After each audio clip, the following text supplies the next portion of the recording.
Lucent प्राचीन इतिहास के वीडियो में आज हम लोग भारत के यमन राज्य देखेंगे। सबसे पहले आज हम इनमें यूनानियों का आक्रमण देखेंगे। तो चलिए क्वेश्चन 1 देखते हैं। भारत पर आक्रमण करने वाले विदेशी आक्रमणकारियों में सबसे पहले किसने आक्रमण किया? तो आंसर होगा हिंद यूनानी या बैक्ट्रियाई यूनानियों ने। हिंद यूनानियों को ही बैक्ट्रियाई यूनानी कहा जाता था, दोनों नाम एक ही हैं। क्वेश्चन नंबर 2, सेल्यूकस द्वारा स्थापित विशाल साम्राज्य को किसने अक्षुण्ण बनाए रखा? तो आंसर होगा इसके ही उत्तराधिकारी एंटियोकस प्रथम ने। क्वेश्चन का अर्थ यह था कि सेल्यूकस का ऐसा कौन सा उत्तराधिकारी था जिसने सेल्यूकस द्वारा विजित राज्यों को किसी अन्य राजा के हाथों में नहीं जाने दिया, अर्थात जितना राज्य सेल्यूकस देकर गया था उतने ही राज्य उतने ही प्रांतों पर उसके उत्तराधिकारी ने अधिकार बनाए रखा। तो यह काम एंटियोकस प्रथम ने किया था। एंटियोकस प्रथम ने सेल्यूकस द्वारा विजित एक भी राज्य को गंवाया नहीं था।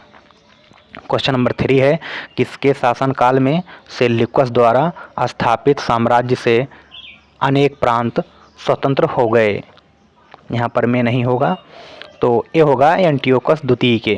अर्थात एंटियोकस द्वितीय का जो कार्यकाल था उस कार्यकाल में सेल्यूकस ने जितने भी राज्य विजित करके दिए थे उसमें से कई राज्य स्वतंत्र हो गए। अर्थात एंटियोकस द्वितीय एक कमज़ोर शासक था जो अपने पूर्व विजित राज्यों को बचा नहीं पाया। क्वेश्चन नंबर 4, भारत पर सबसे पहले विदेशी आक्रमण कब और किसने किया? तो आंसर होगा बैक्ट्रिया के शासक डेमेट्रियस ने 190 ईसा पूर्व में। यहाँ बैक्ट्रिया के शासक के स्थान पे आप यूनानी का शासक भी कह सकते हैं, क्योंकि बैक्ट्रिया यूनान एक ही शब्द हैं, एक ही अर्थ है उसका। क्वेश्चन नंबर 5 देखते हैं। डेमेट्रियस ने सर्वप्रथम भारत के किस भाग पर आक्रमण किया? तो आंसर होगा अफगानिस्तान, पंजाब एवं सिंध के प्रांत पर।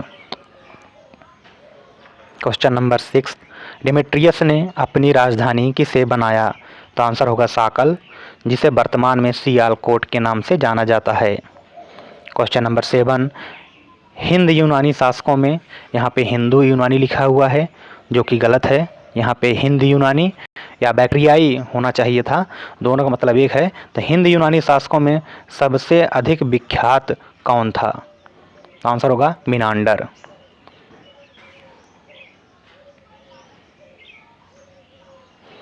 क्वेश्चन नंबर 8, हिंद यूनानी शासकों के समय शिक्षा का प्रमुख केंद्र कहाँ था? तो आंसर होगा साकल, जिसे वर्तमान में सियालकोट के नाम से जाना जाता है। क्वेश्चन नंबर 9 है, मिनांडर किस धर्म का अनुयायी था? तो आंसर होगा बौद्ध धर्म का।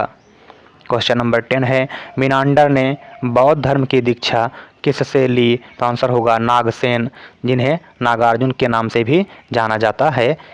इन्हीं से मिनांडर ने बौद्ध धर्म की दीक्षा ली थी। क्वेश्चन नंबर 11, मिनांडर के प्रश्न एवं नागसेन के उत्तर जिस पुस्तक में संकलित हैं उसका नाम क्या है? अर्थात मिनांडर जो है बौद्ध धर्म का अनुयायी था और उन्होंने दीक्षा जो है नागसेन से ली थी। तो मिनांडर के मन में जो भी प्रश्न थे उसका उत्तर नागसेन ने दिया था। इन्हीं के प्रश्न उत्तर का जो संकलन है उसी पुस्तक का नाम क्या है? तो आंसर में लिखा है मिलिंद पन्हो। क्वेश्चन नंबर 12, भारत में सर्वप्रथम सोने के सिक्के किसने जारी किए? तो आंसर होगा हिंद यूनानियों ने। क्वेश्चन नंबर 13, भारत की गंधार कला यूनानियों द्वारा चलाई गई किस कला का उदाहरण है? तो आंसर होगा हेलेनिस्टिक आर्ट का। क्वेश्चन नंबर 14, भारतीय नाट्यकला में पर्दे का प्रचलन किसने किया? तो आंसर होगा यूनानियों ने।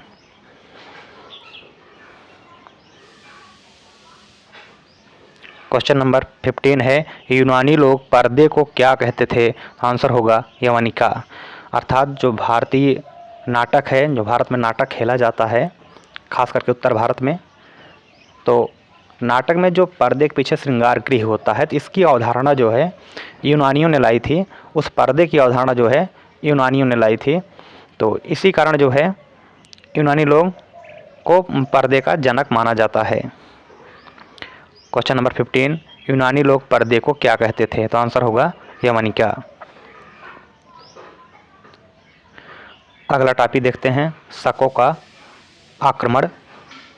तो क्वेश्चन नंबर 16, यूनानियों के तुरंत बाद भारत में कौन से विदेशी आक्रमणकारी आए? तो आंसर होगा शक। क्वेश्चन नंबर 17, प्रथम शक राजा कौन था? तो आंसर होगा मोर। क्वेश्चन नंबर 18, शक मूलतः कहाँ के निवासी थे? तो आंसर होगा मध्य एशिया के। क्वेश्चन नंबर 19 है, शकों की कितनी शाखाएं थीं तथा उसने कहाँ कहाँ अपना प्रभुत्व स्थापित किए? तो आंसर होगा शकों की 5 शाखाएं थीं। पहली शाखा ने अफगानिस्तान में, दूसरी शाखा ने पंजाब में, तीसरी शाखा ने मथुरा में, चौथी शाखा ने पश्चिम भारत में, पांचवी शाखा ने दक्कन में अपना प्रभुत्व स्थापित किए। क्वेश्चन नंबर 20, उज्जैन के किस राजा ने शकों को पराजित करके बाहर खदेड़ दिया? तो आंसर होगा विक्रमादित्य ने। क्वेश्चन नंबर 21, विक्रम संवत कब से माना जाता है? तो इसका आंसर होगा 58 ईसा पूर्व में शकों पर विक्रमादित्य की विजय के उपलक्ष्य में विक्रम संवत प्रारंभ हुआ। अर्थात जब विक्रमादित्य ने शकों को बाहर खदेड़ दिया तो यह सन था 58 ईसा पूर्व, और इसी 58 ईसा पूर्व से विक्रम संवत का प्रारंभ माना गया। विक्रमादित्य ने अपने नाम पर विक्रम संवत चलाया। क्वेश्चन नंबर 22, भारतीय इतिहास में विक्रमादित्य की उपाधि वाले राजाओं की संख्या कितनी मानी जाती है? तो आंसर होगा 14। अर्थात प्राचीन इतिहास में ऐसे 14 राजा थे जिन्होंने विक्रमादित्य की उपाधि धारण की थी। क्वेश्चन नंबर 23, भारतीय इतिहास में सबसे विख्यात विक्रमादित्य की उपाधि धारण करने वाला राजा कौन था? तो आंसर होगा गुप्त सम्राट चंद्रगुप्त द्वितीय। क्वेश्चन नंबर 24, शकों की किस शाखा ने सबसे लंबे समय तक शासन किया? तो आंसर होगा पश्चिमी भारत की शाखा ने। क्वेश्चन नंबर 25, शकों का सबसे प्रतापी शासक कौन था? तो आंसर होगा रुद्रदामन प्रथम। क्वेश्चन नंबर 26, रुद्रदामन कहाँ का शासक था? तो आंसर होगा गुजरात का। क्वेश्चन नंबर 27, सुदर्शन झील कहाँ स्थित है? तो आंसर होगा गुजरात के काठियावाड़ जिले में। क्वेश्चन नंबर 28, सुदर्शन झील का निर्माण किसने कराया? तो आंसर होगा मौर्य शासक पुष्यगुप्त ने। क्वेश्चन नंबर 29 है, सुदर्शन झील का जीर्णोद्धार किसने कराया? अर्थात किसने मरम्मत कराई? तो आंसर होगा शक राजा रुद्रदामन प्रथम ने। क्वेश्चन नंबर 30 है, गिरनार का अभिलेख किसने जारी करवाया? तो आंसर होगा रुद्रदामन प्रथम ने। क्वेश्चन नंबर 31, गिरनार का अभिलेख किस भाषा में लिखा गया है? तो आंसर होगा संस्कृत। क्वेश्चन नंबर 32, भारत में शक राजाओं को किस उपाधि से पुकारा जाता था? तो आंसर होगा क्षत्रप। यवन आक्रमण में ही आज एक टॉपिक और देखेंगे, इसे पहलव या पार्थियाई कहा जाता है। तो क्वेश्चन नंबर 33 देखते हैं, शकों के तुरंत बाद पश्चिम उत्तर भारत में किसका आधिपत्य स्थापित हुआ? तो आंसर होगा पहलव या पार्थियाई का। क्वेश्चन नंबर 34, सबसे प्रसिद्ध पार्थियाई राजा कौन हुआ? तो आंसर होगा गोंडो फर्निस। क्वेश्चन नंबर 35, ईसाई धर्म का प्रचार करने सेंट थॉमस किसके शासनकाल में भारत आया? तो आंसर होगा पहलव या पार्थियाई शासक गोंडो फर्निस के शासनकाल में। क्वेश्चन नंबर 36, पार्थियाई लोगों का मूल स्थान कहाँ था? तो आंसर होगा ईरान। नेक्स्ट टॉपिक देखेंगे, भारत के यवन आक्रमण में ही कुषाणों का आक्रमण। तो क्वेश्चन नंबर 37 है, विदेशी आक्रमणकारियों में पहलवों के तुरंत बाद भारत में किसका आधिपत्य स्थापित हुआ? तो आंसर होगा कुषाणों का। क्वेश्चन नंबर 38, कुषाण वंश का संस्थापक कौन था? तो आंसर होगा कुजुल कडफिसेस। क्वेश्चन नंबर 39, कुषाण वंश का सबसे प्रतापी शासक कौन हुआ? तो आंसर होगा कनिष्क। क्वेश्चन नंबर 40 कुषाणों की प्रारंभिक राजधानी कहाँ थी? तो आंसर होगा फिरोजपुर या पेशावर। क्वेश्चन नंबर 41 कुषाणों की द्वितीय राजधानी कहाँ थी? तो आंसर होगा मथुरा। क्वेश्चन नंबर 42 कनिष्क गद्दी पर बैठने के समय 78 ईस्वी में कौन सा संवत चलाया? तो आंसर होगा शक संवत।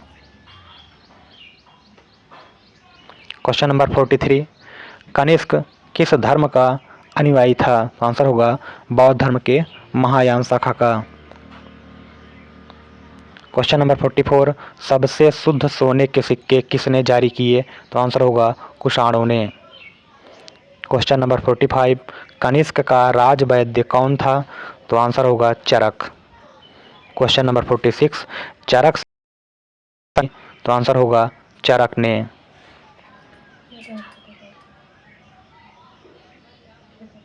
क्वेश्चन नंबर 47 महाविभास सूत्र के रचनाकार कौन हैं? तो आंसर होगा वसुमित्र। क्वेश्चन नंबर 48 बौद्ध धर्म का विश्वकोश किसे कहा जाता है? तो आंसर होगा महाविभास को। क्वेश्चन नंबर 49 बुद्ध चरित्र की रचना किसने की? तो आंसर होगा अश्वघोष ने। क्वेश्चन नंबर 50 अश्वघोष किसका राजकवि था? तो आंसर होगा कनिष्क का। क्वेश्चन नंबर 51 भारत का आइंस्टीन किसे कहा जाता है? तो आंसर होगा नागार्जुन को। क्वेश्चन नंबर 52 माध्यमिक सूत्र किसकी पुस्तक है? तो आंसर होगा नागार्जुन की।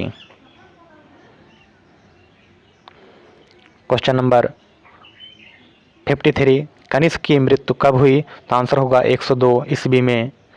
क्वेश्चन नंबर 54 कुषाण वंश का अंतिम शासक कौन था? तो आंसर होगा वासुदेव।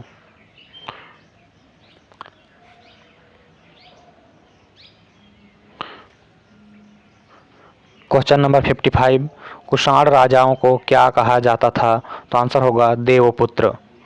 क्वेश्चन नंबर 56 कुषाण राजाओं ने देवपुत्र की उपाधि की अवधारणा कहाँ से ली थी? तो आंसर होगा चीन से। क्वेश्चन नंबर 57 रेशम बनाने की तकनीक का आविष्कार सबसे पहले कहाँ हुआ? तो आंसर होगा चीन में। तो इस तरह से यह टॉपिक समाप्त होता है। यह क्वेश्चन आंसर आपको अच्छा लगा हो तो वीडियो लाइक करिएगा, वीडियो शेयर करिएगा और चैनल को सब्सक्राइब करिएगा। Thank you.